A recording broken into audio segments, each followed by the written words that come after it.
El ruido de la madera astillándose y los cristales estallando contra el piso de la sala principal fue tan seco y violento que hasta las cámaras parecieron temblar, porque Stefano tomó la caja personal de Josh, la volteó por completo y empezó a pisotear cada foto, cada recuerdo y cada objeto de valor con una furia tan descontrolada que nadie en la casa pudo moverse, mientras Josh gritaba desde el pasillo, intentando llegar a tiempo, pero solo pudo ver cómo su compañero de convivencia convertía sus pertenencias en pedazos irreconocibles ante la mirada atónita de todos. Un momento que congeló el aire y dejó a los presentes sin capacidad de reacción inmediata, como si el tiempo se hubiera detenido justo en el instante en que la paciencia se rompió y el respeto se hizo añicos en el suelo de la casa, marcando para siempre el día en que la convivencia dejó de ser un juego y se convirtió en una prueba de límites que nadie esperaba superar de esa manera tan abrupta y dolorosa. Todo comenzó mucho antes de ese instante de destrucción absoluta, con una tensión silenciosa que se había ido acumulando durante días en los rincones de la residencia, porque desde el momento en que ambos entraron al programa, sus personalidades chocaron de una manera que nadie podía ignorar. Josh siempre mantuvo una actitud tranquila pero firme, defendiendo sus espacios y sus rutinas sin buscar problemas, mientras Stefano cargaba con una energía intensa y una necesidad constante de controlar el ambiente a su alrededor, lo que inevitablemente los llevó a cruzar palabras en la cocina sobre el orden de los utensilios, luego en la sala, por el volumen de la música, y finalmente en el pasillo principal cuando Stefano decidió que ciertos objetos personales de Josh estorbaban en un área que él consideraba compartida. Pero Josh le respondió con calma que esas pertenencias no afectaban a nadie y que cada quien debía respetar lo que llevaba consigo. Una respuesta que Stefano tomó como un desafío directo y que marcó el inicio de una escalada que nadie supo frenar,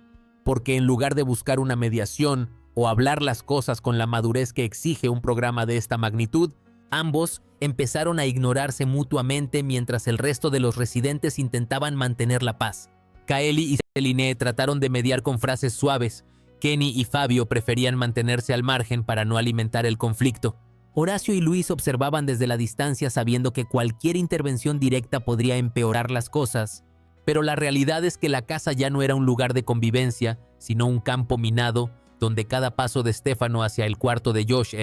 ha recibido con una mirada de advertencia y cada comentario de Josh era interpretado como una provocación. Hasta que llegó la madrugada del día más tenso, cuando todos dormían y Stefano se levantó sin hacer ruido, caminando por los pasillos con una determinación fría que no dejaba espacio para dudas. Se detuvo frente a la zona donde Josh guardaba sus objetos más preciados, una maleta abierta con fotografías de su familia, un diario personal, un reloj heredado y varios detalles que para cualquiera serían simples cosas, pero que para Josh representaban su ancla emocional lejos de Asa. Stefano lo miró durante minutos enteros sin decir una palabra, respirando de forma pesada mientras la cámara captaba cada segundo de esa decisión silenciosa, y en ese preciso momento algo se rompió dentro de él, porque dio el primer paso hacia la maleta, la abrió por completo, sacó cada objeto con una lentitud calculada y los dejó sobre la mesa central de la sala como si estuviera preparando un escenario para algo irreversible. Luego volvió por más, arrancó papeles, dobló fotografías hasta quebrarlas, tomó el reloj y lo dejó caer contra el borde de la mesa con un sonido metálico que resonó en toda la casa. Fue entonces cuando el ruido despertó a Curviselma, quien bajó las escaleras asustada pensando que había ocurrido un accidente, pero al llegar a la sala se encontró con una escena que le cortó la respiración. Stefano seguía en su trance destructivo. Yoridán apareció detrás de ella con los ojos abiertos de par en par. Sandra, Itzel y Verónica del Castillo salieron de sus habitaciones atraídas por el caos, y en cuestión de minutos todos estaban reunidos formando un círculo silencioso que nadie se atrevía a romper, porque lo que estaban viendo no era una pelea verbal ni un malentendido pasajero, era una acción deliberada y completa contra la integridad emocional de otra persona. Y cuando Josh finalmente salió de su cuarto con la camiseta mal puesta y el cabello revuelto, su rostro pasó de la confusión al dolor puro en menos de 3 segundos. Corrió hacia Stefano preguntándole qué estaba haciendo, por qué hacía eso, qué le había hecho él para merecer ese trato. Pero Stefano no respondió con palabras, solo siguió aplastando lo que quedaba, empujando los restos con el pie y manteniendo la mirada fija en un punto lejano como si nada de eso lo tocara. Josh cayó de rodillas intentando recoger los fragmentos de sus recuerdos mientras las lágrimas le rodaban sin que pudiera contenerlas. Y en ese instante la casa explotó en murmullos, algunos intentaron separarlos, otros lloraron en silencio. Celine cubrió su boca con las manos. Fabio negó con la cabeza, incapaz de creer lo que sus ojos veían. Luis y Horacio intercambiaron una mirada de preocupación profunda, sabiendo que esto cambiaría la dinámica del programa para siempre. Pero la verdad es que ya no había vuelta atrás, porque cuando Stefano finalmente dejó de moverse y la sala quedó en un silencio pesado, solo se escuchaba la respiración agitada de Josh y el sonido de los vidrios rotos bajo los pies de todos. Un momento que quedó grabado para siempre en la historia de la producción y que demostró que la convivencia bajo presión puede revelar le pillow, las grietas más profundas del carácter humano. Lo que vivimos en ese fragmento de la casa no fue solo un enfrentamiento entre dos personas, fue una muestra clara de hasta dónde puede llegar la frustración cuando no se gestiona con inteligencia emocional y respeto mutuo. Porque romper las cosas de alguien no es un acto de fuerza, sino de debilidad. Es la forma más cruda de decir que no sabes manejar tus propias emociones y que prefieres dañar lo ajeno antes que enfrentar lo que te pasa. A por dentro, y aunque en la televisión a veces se romantiza la intensidad como parte del espectáculo, la realidad es que ese tipo de acciones dejan huellas que no se borran con un corte de edición ni con una disculpa pública. Josh no solo perdió objetos, perdió la sensación de seguridad en un espacio que debería ser de descanso, y Stefano demostró que la convivencia exige más que presencia física, exige límites, empatía y la capacidad de entender que no todo lo que nos molesta merece ser destruido. Yo creo firmemente que en programas de este tipo se nos olvida que detrás de cada participante hay una historia, miedos y vulnerabilidades que a veces se activan con la presión del encierro, pero eso no justifica la violencia emocional ni la destrucción de lo que otro considera sagrado. Lo correcto habría sido hablar, pedir mediación, reconocer que el choque era inevitable y buscar una solución adulta en lugar de convertir la sala en un escenario de venganza silenciosa.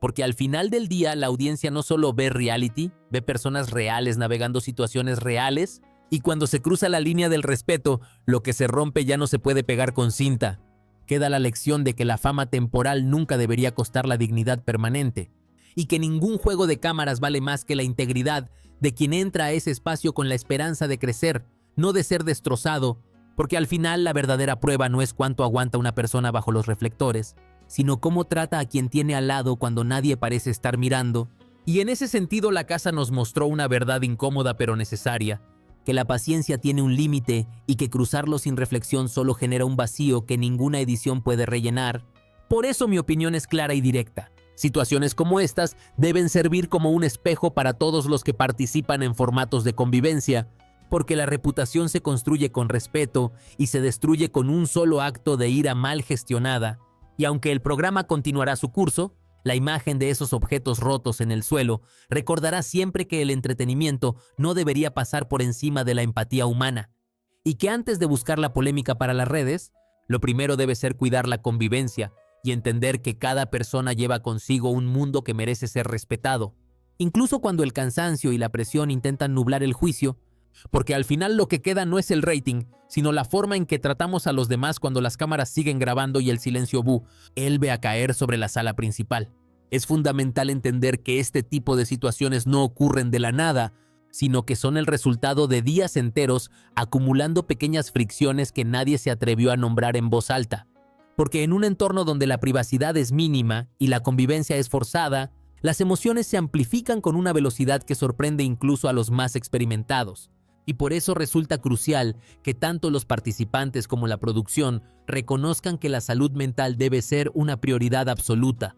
no un detalle secundario que se sacrifica en nombre del entretenimiento, porque cuando se permite que un conflicto se pudra en silencio, lo que explota al final no es solo una discusión, es una cadena de decisiones mal tomadas que afectan a todos los que comparten ese espacio. Y en este caso específico la lección es aún más evidente, ya que la destrucción material es solo el síntoma visible de un malestar emocional que necesitaba atención profesional y mediación inmediata, algo que lamentablemente no se activó a tiempo, dejando que la situación escalara hasta un punto de no retorno donde ya no había espacio para la palabra sino solo para el daño.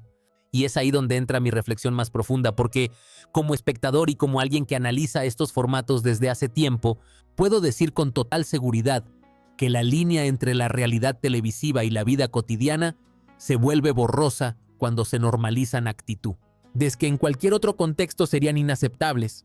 Por eso insisto en que la próxima vez que veamos un reality de convivencia, Debemos exigir estándares más altos de respeto mutuo y mecanismos claros de resolución de conflictos, porque los participantes no son personajes de ficción, son personas con familias, carreras y futuros que se ven afectados por cómo se manejan estas crisis en tiempo real, y si la producción no establece límites firmes desde el primer día, terminamos normalizando un tipo de violencia psicológica que deja secuelas duraderas mucho después de que las luces se apagan y los micrófonos se guardan. Por lo que mi postura es inamovible, el entretenimiento puede ser intenso, puede ser dramático y puede generar conversación en redes, pero nunca a costa de la integridad emocional de nadie. Y en este episodio en particular la casa nos dejó una imagen que no debería repetirse jamás, porque cuando se rompe la confianza de esa manera, el programa pierde su esencia y se convierte en un espectáculo que ya no entretiene sino que incomoda, y esa incomodidad es necesaria porque nos obliga a cuestionar hasta dónde estamos dispuestos a llegar por la pantalla, y al final la respuesta debe ser clara, hasta donde el respeto lo permita, sin excepciones, sin justificaciones y sin miradas a otro lado, porque la verdadera magia de la televisión no está en el conflicto sino en la capacidad humana de superar diferencias sin destruir lo que el otro valora. Y esa es la enseñanza que deberíamos llevarnos todos al cerrar este capítulo y prepararnos para lo que viene. Sigue la página y comenta parte 2.